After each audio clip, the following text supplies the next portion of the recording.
Hey guys, C&M Aquatics here, and welcome back to the channel. Today's video is going to be a two-parter. The first part is going to be a general betta care guide, just an overview of the species, if you want to take care of it, all the information you need to know. And the second part of the video is going to be focused on how we got these two females to coexist peacefully. Okay, so let's jump into the first part of the video, the care guide. As far as tank size, you should never keep them in anything less than a 5-gallon. What you see in front of you is a 10-gallon that I've divided into two 5-gallons. I had one before these three. I had a betta in this entire tank, and he only really used about half the tank, so that's what prompted me to divide it. So now let's talk about decor. As you can see in both sides of the tank, they're pretty wide open. There's a few hiding spaces, some spots for them to lay, but mostly it's just open water, and that's what bettas like. Bettas will explore the entire tank, and they like to. If you are going to go with plants, though, make sure you use real plants like I do. Plastic plants can damage the fins of male bettas, or female bettas, every betta really, but male bettas especially, especially veil tails or crown tails.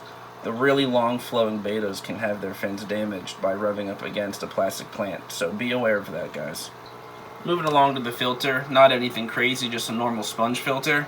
I opted for a sponge because there's no current, there's no flow, and the bettas are really susceptible to being blown around by a hang-on back filter, and it's not fun for them. I've seen it happen. It happened to one of my bettas, and I had to run out the same day to get a sponge filter.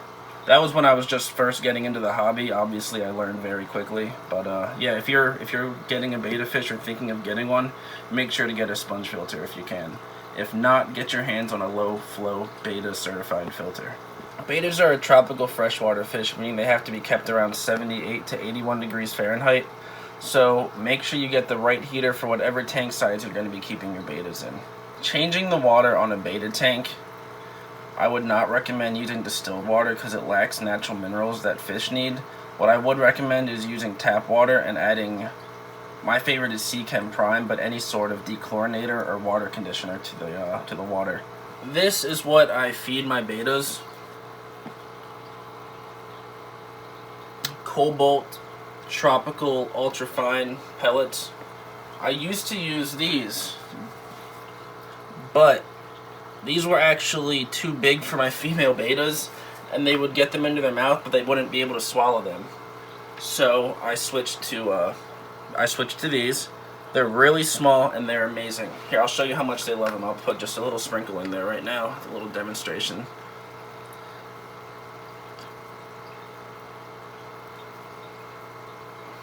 Oh, here they come.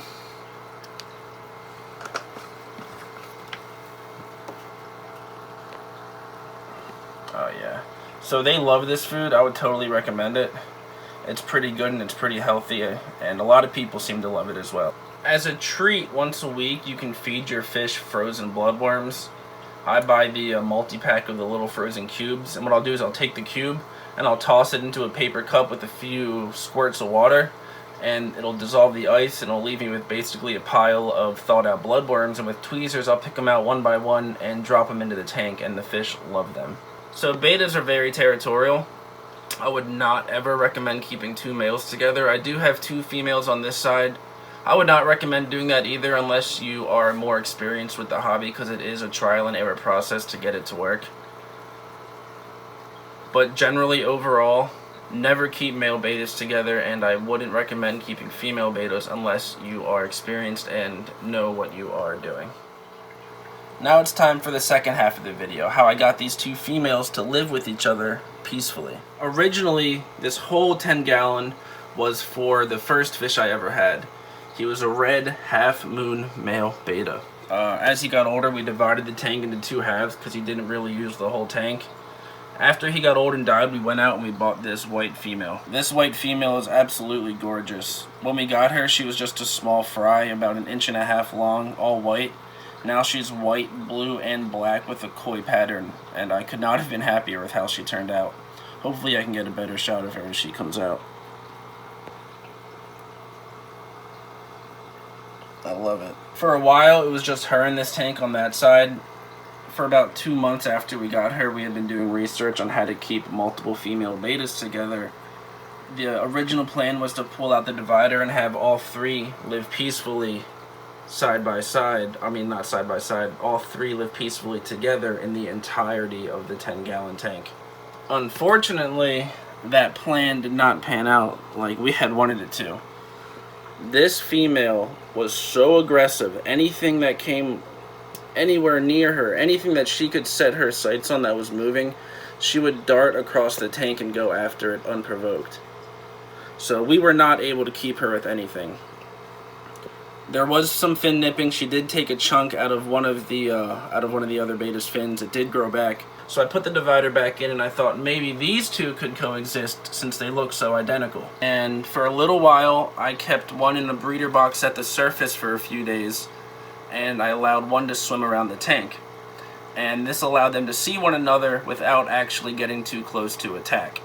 After a few days of this, we allowed them to be together in the tank, and there was some chasing. There wasn't really any nipping. There was some flaring up and kind of showing off.